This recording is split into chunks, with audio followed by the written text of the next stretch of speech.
मिटोनिमी। मिटोनिमी का मतलब क्या होता है? मिटोनिमी का मतलब लक्षणालंकार। अब ये हिंदी वर्ड बड़ा अजीब है। लक्षणालंकार यानी अलंकार है जिसमें लक्षण हो।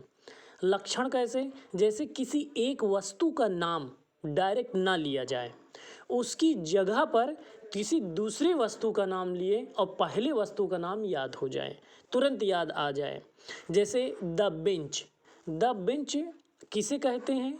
द बेंच कहते हैं जज को। ठीक, तो अब द बेंच अकेले कहने से जजेस की बात याद आ जाती है।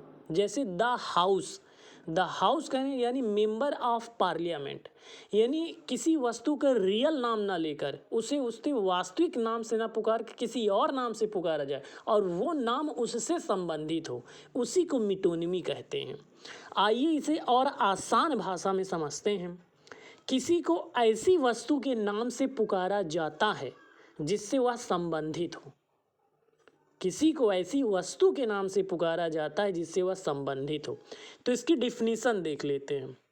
डिफिनीशन में क्या कहा जाता है, क्योंकि एग्ज़ाम में टीजीटी वगैरह में डिफिनीशन देता है, टीजीटी पीजीटी नेट में, और फिर डिफिनीशन किसकी है ये पूछता है। नेट टेट सी टेट में भी यही बात है। डिफिनीशन क्या है? Metonymy is a figure of speech. Metonymy एक फिगर ऑफ स्पीच है इन विच अ थिंग और कॉन्सेप्ट, जिसमें एक वस्तु या फिर कोई concept is called not bye its own name, यानी इसमें किसी वस्तु का नाम, किसी व्यक्ति का नाम या कोई कॉन्सेप्ट है उसके वास्तविक नाम को नहीं लिया जाता।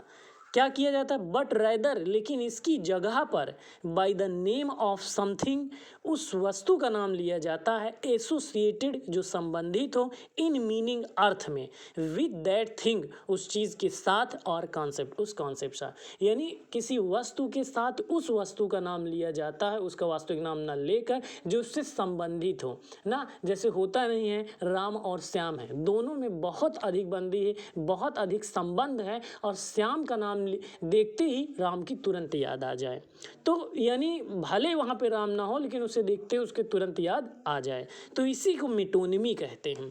अब हम एग्जाम्पल के माध्यम से समझते हैं जिससे बहुत ज़्यादा क्लियर हो जाएगा। एग्जाम्पल देखिए क्या दिया है, वी हैव रीड वर्ड्सवर्थ। हाँ, इसका मतलब क्या है? हमने वर्ड्सवर्थ को पढ़ा। क्या कोई किसी व्यक्ति को पढ़ता है? क्या कोई वर्ड्सवर्थ को पढ़ता है? नहीं, वर्ड्सवर्थ की रचनाओं को पढ़ता है, वर्ड्सवर्थ की नॉवेल को पढ़ता है, वर्ड्सवर्थ के प्ले को पढ़ता है, वर्ड्सवर्थ की पोयम को पढ़ता है। लेकिन यहाँ ना तो प्ले दिया है, ना पोयम दिया है, ना ही उसकी कोई रचना दिया हुआ है, बल्कि उसका नाम दिया है। तो वर्ड्सवर्थ का नाम पढ़ते ही उसकी रचना, प्ले, नाटक, जो भी कुछ उसने लिखा है वो सभी रचनाएं आ जाती हैं। तो ये वर्ड्सवर्थ शब्द यहाँ पर जो वर्ड्सवर्थ शब्द दिया है वो मिटोनिमी है।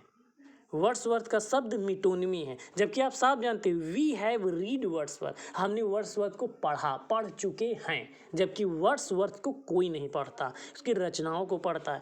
तो ये यहाँ पर मिटोनिमी है। आइए आगे और एक्सप्लेन करते हैं ताकि मिटोनिमी आपको सही से समझ में आ जाए। देखिए एक बहुत बेहतरीन क्वेश्चन दिया हुआ है, एग्जाम्पल के तौर पर एक बेहतरीन एग्जाम्पल लिया गया है जो टीजीटी में कई बार, पीजीटी में कई बार और नेट में पूछ चुका है।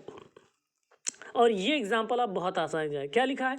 The pen mightier than the sword. अब देखिए हिंदी तो यही है, द पेन माइटियर यानी पेन अधिक ताकतवर है, देन द स्वार्ड, स्वार्ड की तुलना में या स्वार्ड की कंपैरिजन में पेन अधिक शक्तिशाली है। ऐसा है? पेन क्या स्वार्ड की तुलना में कंपैरिजन में अधिक शक्तिशाली है तलवार की? ऐसा तो नहीं होता है। लेकिन यहाँ मीनिंग क्या कह रहा है? स्वार्ड, पहले पेन की बात करते हैं। पेन का मतलब पढ़ा लिखा व्यक्ति, पेन का मतलब एजुकेशन, पेन का मतलब रिटन वर्क, और स्वार्ड का मतलब तलवार, स्वार्ड का मतलब योद्धा, स्वार्ड का मतलब युद्ध यानी लड़ाई करने वाले, ये मतलब निकलता है। तो अब किसी योद्धा या किसी युद्ध की कंपैरिजन में जो लिखित वर्क है वो ज़्यादा ताकतवर है, यानी ताकत या शक्ति की कंपैरिजन में विनम्रता अधिक शक्तिशाली है। ना, या फिर कह सकते हैं युद्ध के बदले में जो विनम्रता है, जो सादगी है, जो शिक्षा है, वो अधिक ताकतवर है ना, या किसी ताकत की तुलना में जो शिक्षा है वो ताकतवर है। ये भी इंडिकेट है कि जो है ताकत, युद्ध, शक्ति ना, क्रुएलिटी, इनकी तुलना में शिक्षा का महत्व बहुत अधिक है। विनम्र व्यक्ति का महत्व बहुत अधिक है, पढ़े लिखे व्यक्ति का महत्व अधिक है, यानी युद्ध की तुलना में शांति का अधिक महत्व है। तो ये सभी इसके मतलब निकलते हैं। तो यहाँ पे मिटोनिमी क्या है? मिटोनिमी द पेन है, मिटोनिमी स्वॉर्ड है। क्या कह रहा है नीचे? क्या कह रहा है? किसी वस्तु का नाम उस वस्तु से जुड़े व्यक्ति के लिए, तो ये मिटोनिमी है। इसीलिए मैंने यहाँ पर इंग्लिश और हिंदी दोनों में लिख दिया है और एग्जाम्पल बहुत डिटेल समझाया है। अगर इस वीडियो से आपको ज़रा भी नॉलेज होता है तो इस वीडियो को ज़रूर आप सब्सक्राइब करें। आगे एग्जाम्पल देखें, द बेंच। अब द बेंच का है, द बेंच का मतलब क्या होता है? द बेंच का मतलब होता है जजेस ना, जजेस को जो है द बेंच कहा जाता है। अब कभी किसी एग्जाम्पल में सिर्फ द बेंच लिखा हो तो उसे जजेस समझा जाएगा ना। तो मिटोनिमी क्या हो गया? द बेंच मिटोनिमी हो गया। द हाउस, कहीं किसी एग्जाम्पल में द हाउस लिखा है तो उसे मिटोनिमी समझा जाए। क्यों? क्योंकि द हाउस का मतलब होता है द मेंबर्स ऑफ पार्लियामेंट, यानी किसी वस्तु का नाम उस वस्तु से जुड़े व्यक्ति के लिए, यही मिटोनिमी होता है। तो ये सब मिटोनिमी की एग्जाम्पल है, एक नहीं कई एग्जाम्पल लिए हैं ताकि आपको बहुत बेहतरीन तरीके से समझ में आए। अब देखिए, आ स्मूथ टंग विंस फेवर। ये स्मूथ टंग यानी जो टंग बहुत स्मूथ हो नहीं, इसका मतलब है जो बहुत मीठा बोलता हो, जो बहुत अच्छा बोलता हो, जो बहुत विनम्र हो ना, जिसकी बातों में बहुत सादगी हो, बहुत विनम्रता हो, वो हमेशा फेवर जीतता है। यानी हमेशा वो लोगों के फेवर में रहता, लोग उसके फेवर में रहते हैं, लोग उसकी बात मानते हैं, लोग उसके मित्र रहते हैं। तो आ स्मूथ टंग यहाँ पर मिटोनिमी है, क्योंकि यह स्मूथ टंग एक ऐसे व्यक्ति की बात समझा जाता है जो अच्छा बोलने वाला व्यक्ति हो। तो अब स्मूथ टंग मिटोनिमी हो गया। अब इसी तरह एक बेहतरीन एग्जाम्पल दिया गया है, और ये एग्जाम्पल क्या है? देखिए, एग्जाम्पल को रीड करते हैं आप। अगर लिटरेचर के स्टूडेंट हैं, टीजीटी पीजीटी नेट की तैयारी कर रहे हैं, तो इस लाइन को बहुत अच्छी तरह से आप पहचानते होंगे। आजकल ऐसी लाइनें TET, C TET, super TET में भी देकर मिटोनिमी पूछ रहा है। क्या कह रहा है? फ्रेंड्स, दोस्तों, रोमन्स ना, कंट्रीमेन, देशवासियों, लेंड मी योर ईयर्स, आप लोग मुझे अपना कान दीजिए। ठीक है, अब इसमें मिटोनिमी है। मिटोनिमी कौन सा वर्ड है? मिटोनिमी जो है वो ईयर्स है। कैसे ईयर्स हैं? जो इसमें कानों का प्रयोग किया गया है पे अटेंशन के लिए ना, पे अटेंशन के लिए कानों का प्रयोग किया गया है। तो कान है कैसे, ये आपको बताने की कोशिश की जाएगी ताकि आप बहुत अच्छी तरीके से समझ सकें ना। अब ईयर्स देखिए, कान तो सुन नहीं सकते, लेकिन ये फ्रेंड्स, रोमन्स, कंट्री में लेंड मी योर ईयर्स, और इसकी डिफिनेशन में दिया गया है कि जब किसी वस्तु का प्रयोग किसी पर्सन के लिए किया जाए, यानी एक वस्तु का नाम लेते ही इन व्यक्तियों की कल्पना की जाए, इन व्यक्तियों से संबंधित हो, एसोसिएटेड लिंक हो, तब वो वैसे मिटोनिमी होती है। जैसे जो ईयर्स है फ्रेंड्स के लिए, रोमन्स के लिए, कंट्रीमेन के लिए, इन सभी के लिए इस्तेमाल यहाँ पर किया गया है, और इसी को मिटोनिमी। क्यों? मिटोनिमी की हिंदी होती है वो लक्षणाकार, यानी जो कान के लक्षण है वो फ्रेंड्स, रोमन्स, कंट्रीमेन से जुड़े हुए हैं, इसलिए इसे मिटोनिमी कहा जाता है। मुझे पूरी उम्मीद है कि अब तक आप मिटोनिमी की डिफिनीसन, मिटोनिमी के एग्जाम्पल को समझ चुके होंगे ना। और अगर इस मिटोनिमी के समझ चुके होंगे तो मैं आपको बता दूं, जबकि मेरा अगला वीडियो सनिकडकी से है, लेकिन पहले ही मैं समझा दूं कि मिटोनिमी और सनिकडकी में अंतर क्या है। मिटोनिमी, अगर इसके डिफरेंस को आप समझ लें, क्योंकि दोनों एक जैसे, सनिकडकी का मतलब होता है उपलक्षणाकार और मिटोनिमी मतलब होता है लक्षणाकार। देखिए, सनिकडकी में हम किसी वस्तु का नाम उसके ही हिस्से से रखते हैं। सनिकडकी का जो वीडियो बनाया है मैंने इसके पहले, ठीक है, उस वीडियो को जरूर देखिए तो आपको जरूर समझ में आएगा।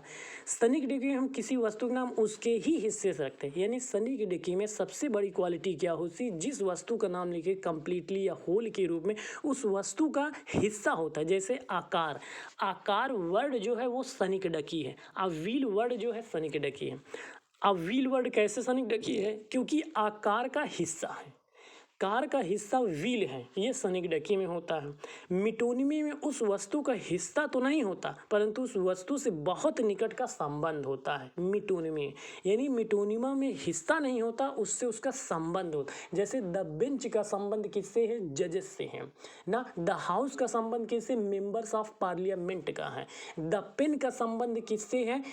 द पेन का संबंध जो संबंधित किया गया, तुलना की गई है स्वॉर्ड से। तो इस तरह एक वस्तु का संबंध उससे नहीं होता है लेकिन उससे उसका हिस्सा नहीं होता है लेकिन उससे संबंध होता है। जैसे द पेन और द स्वॉर्ड से कोई हिस्सा नहीं है, स्वॉर्ड अलग चीज़ है, पेन अलग चीज़ है, लेकिन क्या है? संबंध है। संबंध क्यों? क्योंकि एक दूसरे से तुलना की जा रही है। इसी तरह जैसे द बेंच और द जजेस का आपस में कोई संबंध नहीं है ना, कोई हिस्सा नहीं है, कोई हिस्सा नहीं है, लेकिन संबंध क्यों? क्योंकि एक दूसरे की कंपैरिजन की जाएगी, एक दूसरे से एग्जाम्पल दिया जाए। इसीलिए द हाउस और द मेंबर्स ऑफ पार्लियामेंट का हिस्सा नहीं है। द हाउस जो है मेंबर ऑफ पार्लियामेंट का हिस्सा नहीं, लेकिन संबंध है। क्यों संबंध है? क्योंकि एक एग्जाम्पल बताया जाता है इसलिए। इसी तरह क्राउन पावर का अथॉरिटी का हिस्सा नहीं है लेकिन क्राउन का संबंध पावर अथॉरिटी से है। फिर से एक बात समझ लीजिए, क्राउन पावर अथॉरिटी का हिस्सा नहीं है बल्कि क्राउन का संबंध है पावर अथॉरिटी। तो जब एक वस्तु दूसरी वस्तु का हिस्सा ना हो और सिर्फ संबंध हो तो वो मिटोनिमी होता है। और जब एक वस्तु के दूसरी वस्तु के साथ हिस्सा हो, जैसे कि कार का हिस्सा, व्हील कार का हिस्सा है, तो वो सनिकडेकी होता है। तो मुझे पूरी उम्मीद है अब तक आप बहुत डिटेल समझ में आ गया होगा। अगर नहीं आया है तो सनिकडेकी की वीडियो आप जरूर देखिए। Thank you so much.